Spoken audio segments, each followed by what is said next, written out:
Hello, everyone. Welcome to number 5.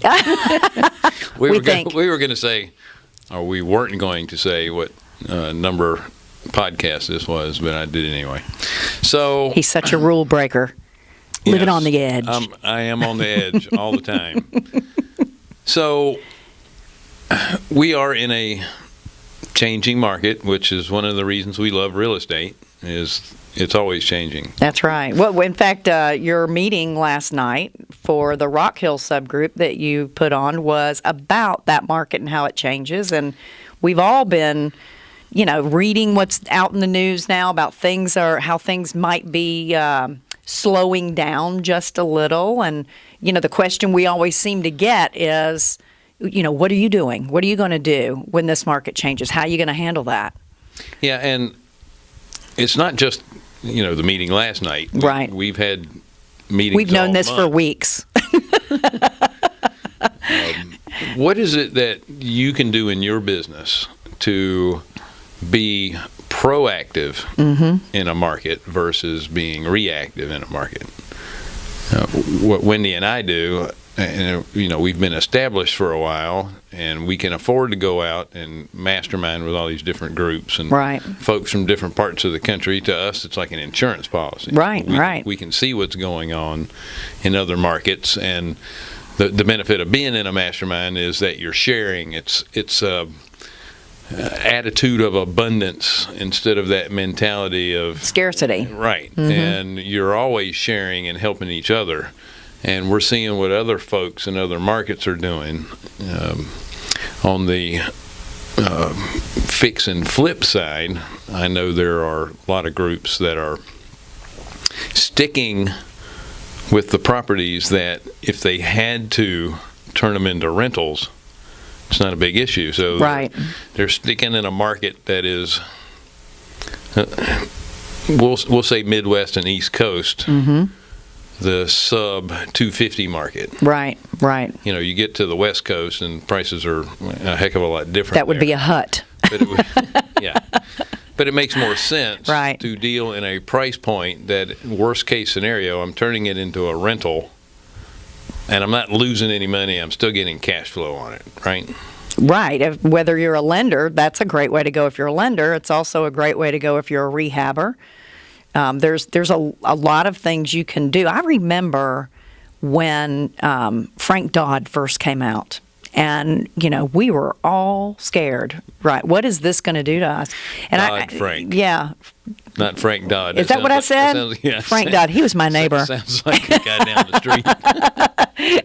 So anyway, I am blonde. I'd pay for these blonde things so I can talk like this, but. I remember a guy in my mastermind, I remember him standing up and going, no, we like Dodd-Frank. This is a good thing that we have Dodd-Frank. Here's what we're doing to battle that. And, he took what was scaring everybody else and turned it into a benefit. I remember when the hedge funds first started coming in 2010 and 2011 and buying stuff up, and everybody was going, oh, no, what are we going to do? They're going to buy all our properties. And one of the guys in the mastermind said, yeah, and I'm going to be the guy selling it to them. So you got to take lemons. Take lemons and turn it into lemonade over at Frank Dodd's house.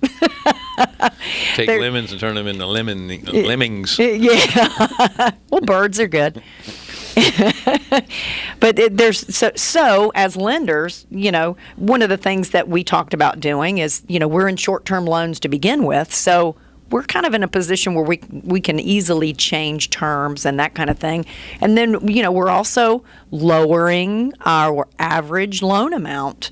Before we're up in the 350, 400 range when we're making loans. And now, we're kind of liking those bread and butter loans a little bit better. They sell a lot quicker. And again, that's the price range where we can turn around and rent it if we should get stuck with it, right? Well, yeah. And as a private lender, we're not, hunkering down and getting into that bunker mentality either. However, we're paying attention to bigger operators that have really good businesses. The people on the fringes are not likely to survive a downturn. Tell me what you mean by people on the fringes. Well, the people that do not have an organized business, they're just kind of riding the wave, and they're just making money as they can. But Right. people with the good, focused businesses that understand profit and have a plan and reputation and relationship. have been doing it for a while. Those are the people you want to, stick with. Right. Your profit margin may be a little bit less, but the opportunities to lose money are also going to be less. That's right. Because those are thriving businesses, and they have the wherewithal to take some lumps if they have to. Right. So if you're a rehabber, a great way to be looking at this is, maybe you're not doing all new construction. Maybe instead of knocking down a house and rebuilding it, you get into a little more rehab. Maybe you're looking at neighborhoods where the after repaired values are just a little bit lower, a little bit more in the range where that's just a hot market area. Around here, if you have a house for sale less than $300,000, it's gone in no time flat. So, that's something to look at. And what about the people that are buy and hold now? They can always reduce the price range in which they're borrowing or buying to be able to rent properties with, because people always need a place to live, right? Absolutely. We're kind of in a sweet spot right now. You've got prices that Sweet spot, Wendy Sweet. Prices that have been increasing at a dramatic rate. Right. They're not increasing like they were. They're still increasing, but they're not on that hot tear that they were on. And that's a good thing. Right. You get to a point, what happened in 2008, one of the things that happened in 2008 is that instead of allowing market forces to slow the market down. Sounds like stormtroopers, market forces.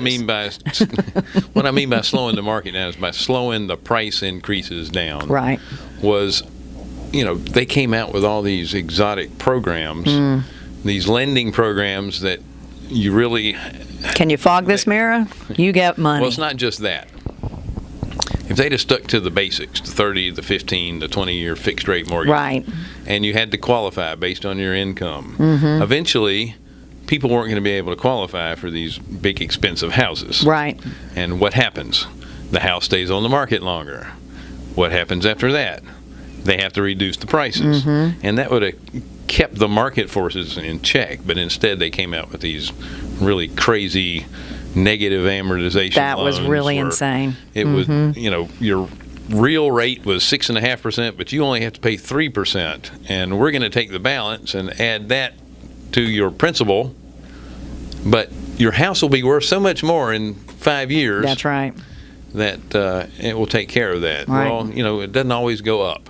No decisions should be know. made with by the cherry on top of the deal, right? Right. So the good news is things are slowing a bit, but also good news is that there are more and more millennials wanting to buy now. Yes. Instead of they're moving out of the basement, folks. I just want to rent. You'll have your life back. Our biggest problem was they were having a hard time coming up with a down payment or qualifying. Well, student loans were killing. That, yeah. But incomes are starting to rise. We still have a serious inventory shortage now. Obviously, in our area, real estate is local, so it depends on what area that you're in. And don't be afraid to look at other areas of the country for your business as well. Right. Got to have a good team in place. The key is to be flexible, and yes, make sure that you are getting out of the way of your business. Right. Make sure that you find out what your genius spot is. Right. You do that, and then delegate as much as you can to other people. Right. That's going to really... I know so many examples of people that got out of their own way, and their businesses doubled. I are one of those. Yeah. We both are, actually. Yeah. Some of us have more trouble than others. My cold, dead hand. Giving up control. I have actually found that I like it now. Not having to oversee stuff. Yeah, all you've in got a it. permanent spot by the water cooler now, right? That's right. Got my own window. I can watch traffic. That's right.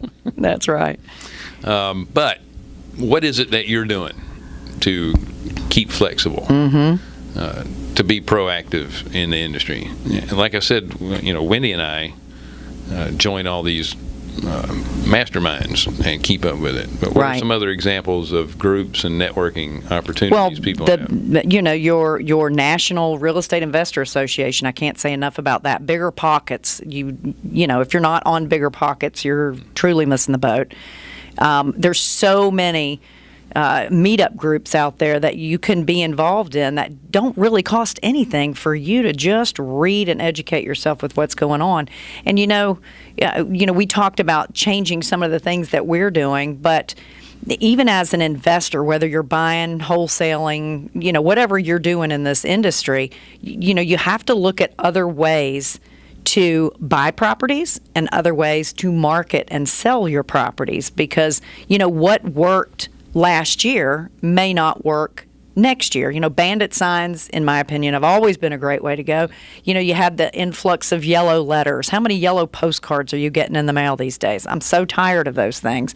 But at one point, that was the big thing that would get people off the street.